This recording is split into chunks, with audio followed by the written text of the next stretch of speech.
Hello everyone, and welcome to another brand new episode on my channel, Bohemian Book Club. Today I'll be talking about the book, So You've Been Publicly Shamed, written by Jon Ronson. Jon Ronson is a British-American journalist, author, and filmmaker.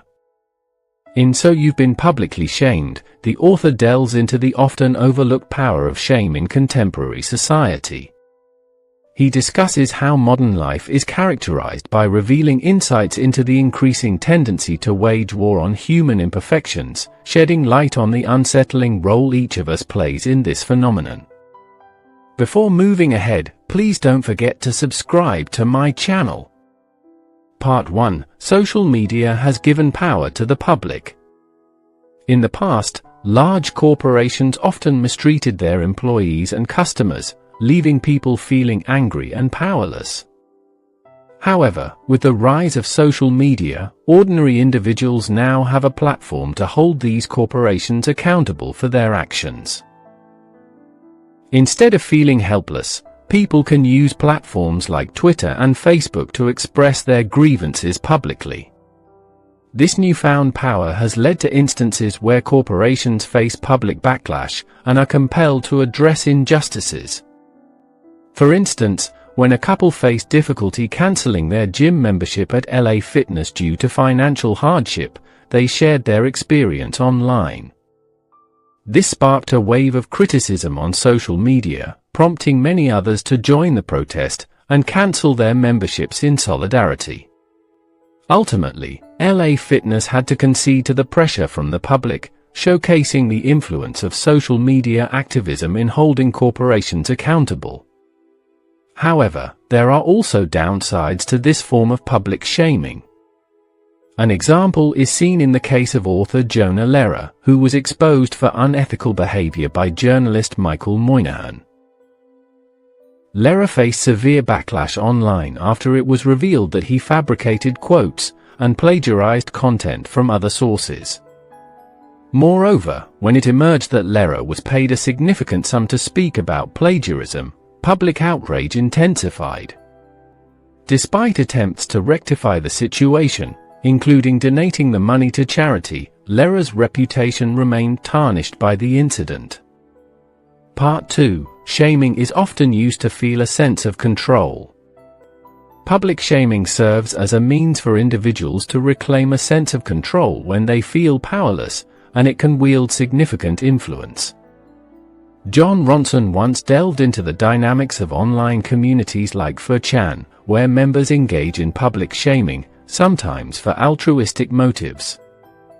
An example he cited involved 4chan identifying and exposing a boy who mistreated his cat. By bringing attention to his actions, the community facilitated the removal of the cat from his custody, leading to its adoption by a caring family. According to a member of 4chan, many participants are disaffected youths seeking empowerment in an online realm, where they feel marginalized. This sentiment was echoed in another incident where Audria Richards, overhearing inappropriate remarks at a tech event, publicly exposed one of the offenders, resulting in his termination from employment. However, this action sparked backlash from 4chan members, who felt it was an unjust consequence for a harmless joke. In retaliation, they initiated a smear campaign against Richards, which included cyber attacks on her employer's website, leading to her dismissal as well. Subsequently, some members of 4chan engaged in acts of cybercrime, such as distributed denial of service (DDoS) attacks, as forms of protest or retaliation. They justified these actions as responses to perceived injustices, such as PayPal's refusal to process donations for WikiLeaks. The analogy drawn was between the online landscape and urban gentrification, where marginalized individuals find themselves displaced and subjected to heightened scrutiny, akin to the controversial stop-and-frisk policy in New York City. Despite widespread criticism and evidence of its discriminatory nature, this policy persisted, fostering resentment among affected communities, some of whom turned to online activism as a means of resistance, exemplified by their involvement in platforms like 4chan. Part 3. Crowd mentality likely contributes to an uncontrollable public backlash. If you've spent any time online, you've probably seen instances of public shaming similar to what we've discussed earlier.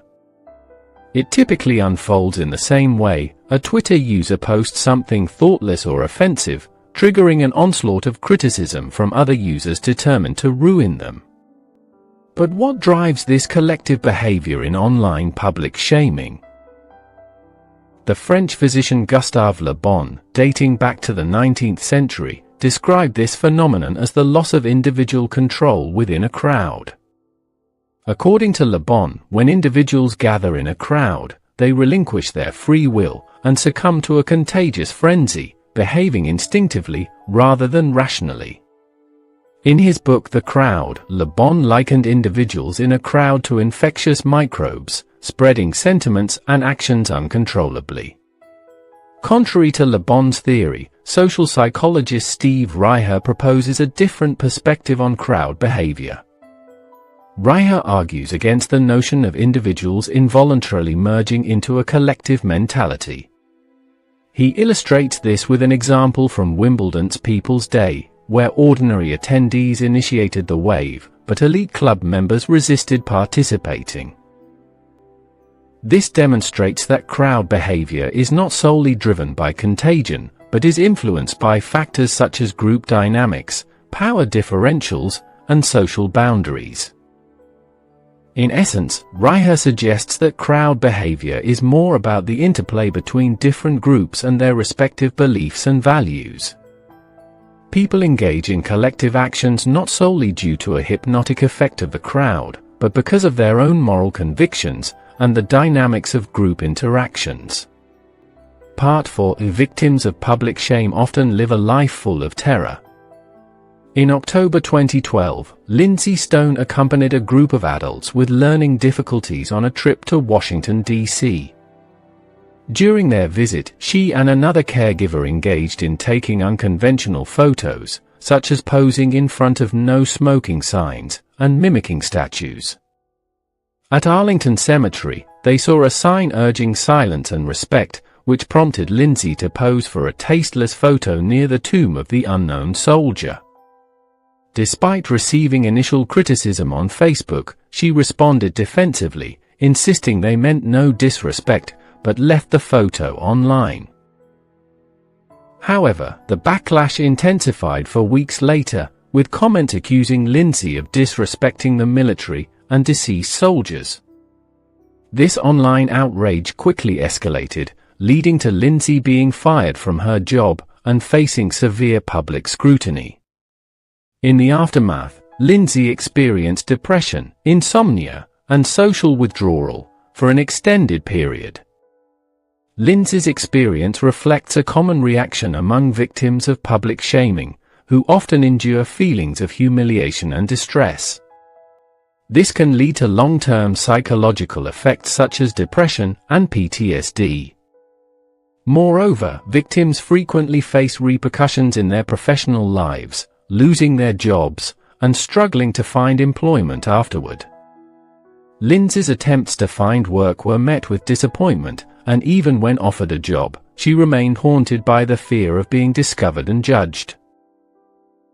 The fear of being exposed, and the associated shame, can profoundly impact individuals, as noted by author Jon Ronson, who acknowledged his own anxiety about past mistakes resurfacing to tarnish his reputation. This pervasive terror underscores the enduring consequences of public shaming, as victims grapple with the fear of never being able to lead a normal life again. To listen to more interesting summaries, please subscribe to my channel. Part 5. Childhood shame often leads to violence and crime. In Houston, Texas, Judge Ted Poe gained notoriety for his use of public shaming as a means of restoring order within the community. One notable case occurred in 1996, where a Houston teenager drove drunk at a dangerous speed without headlights, resulting in a fatal collision with a van carrying a married couple and their nanny. Judge Poe sentenced the teen to 110 days of boot camp and imposed additional measures, including holding a sign once a month for 10 years in prominent locations, stating, "I killed 2 people while driving drunk." Furthermore, the teen was required to carry photographs of the victims in his wallet for a decade, and witness the autopsy of a person killed in a similar accident. Despite facing criticism, Judge Poe's unconventional sentencing methods garnered admiration in Houston society, leading to his election to Congress for Texas's 2nd Congressional District. Poe defended his approach by arguing that public shaming served as a more effective deterrent to crime than imprisonment. He claimed that only 15% of individuals subjected to public shaming repeated offenses, compared to 66% of those sentenced to prison. Poe recounted the case of a young shoplifter who, after being publicly shamed, turned his life around, obtaining a bachelor's degree, and establishing a successful business in Houston. While public shaming can act as a deterrent to crime, it can also have adverse consequences, potentially inciting further criminal behavior and violence. Psychiatrist James Gilligan observed that violent offenders often harbor deep feelings of shame, which can trigger acts of violence as a means of restoring damaged self-esteem. Additionally, individuals may inflict harm upon themselves as a coping mechanism, to alleviate the intense emotional pain associated with shame. Gilligan's research at Walpole, Massachusetts correctional facility during the 1970s revealed a correlation between institutional practices that induce shame, such as degrading treatment by officers, and heightened levels of violence among inmates. These experiences of shame were found to fuel acts of self-harm, suicides, homicides, and riotous behavior within the prison environment. Part 6. There is hope, but only if you are willing to pay.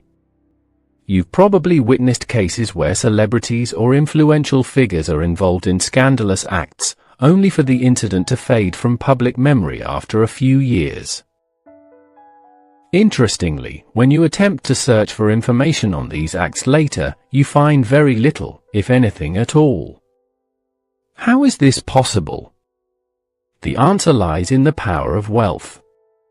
One such agency, Metal Rabbit Media, specializes in reputation restoration by ensuring that the first pages of a Google search for their clients yield only positive and flattering results. They strategically bury damaging information related to scandals on secondary pages, where they are less likely to be noticed. These reputation management firms often accept any paying client, including those with severe criminal histories, such as convicted child abusers.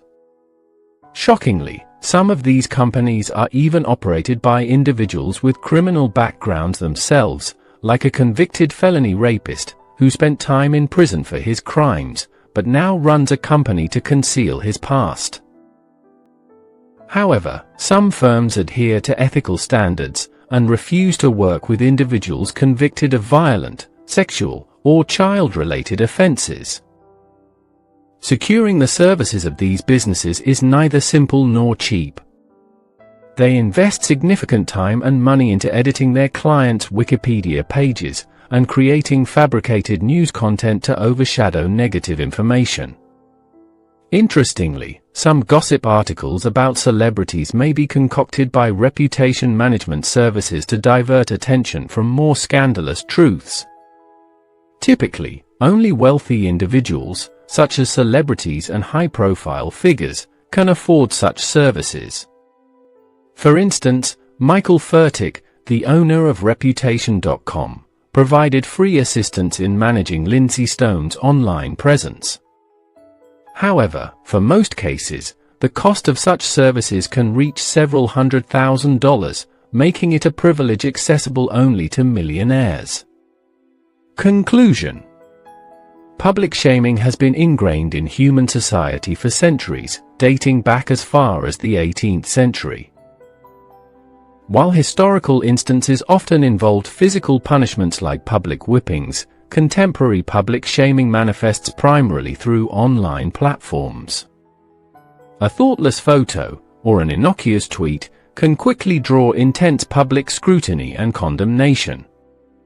The repercussions of such public chastisement can be severe, with victims experiencing depression and post-traumatic stress disorder, PTSD, leading to ongoing anxiety and a fear of never overcoming the stigma of public shame. Fortunately, there is a path to redemption, but it typically comes at a significant financial cost. Thank you for watching this episode. Please don't forget to subscribe. Your comments, likes and shares are highly appreciated. See you soon in our next episode.